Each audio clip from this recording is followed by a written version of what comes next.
माळेगाव साखर कारखान्यासाठी आज मतदान पार पडतंय। अजितदादांचं निळकंठेश्वर पॅनल तर पवारांचा बळीराजा सहकार बचाव पॅनल रिंगणात आहे। चेअरमन पदासाठी अजितदादांना 85 वर्षीय चंद्रराव तावरे यांचं आव्हान आहे। हे तीन दृश्य आपण पाहतोय। अजित पवारांनी मतदानाचा हक्क बजावला त्यावेळची आहे, तर सुप्रिया सुळे यांनी देखील मतदान केलेलं आहे। रंजन तावरे यांनीही मतदानाचा हक्क बजावलेला आहे। आता नेमका निकाल कोणाच्या बाजूने लागणार हे पाहणं महत्त्वाचं असणार आहे। अटीतटीची अशी ही लढत। लोकशाहीमध्ये तिथले सभासद ठरवतात कुणाला करायचं काय करायचं।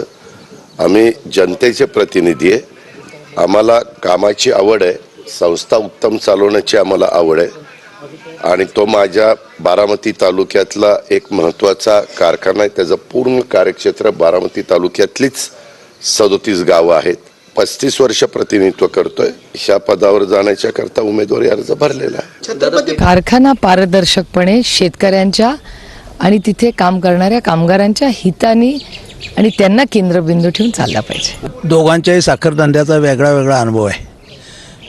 एक अण्णांना सहकारात प्रचंड प्रदीर्घ अनुभव आहे आणि उपमुख्यमंत्र्यांना खाजगी साखर कारखानदारीचा प्रचंड अनुभव आहे। बघूया आता दोघात कोण जास्त भाव देत आहे ते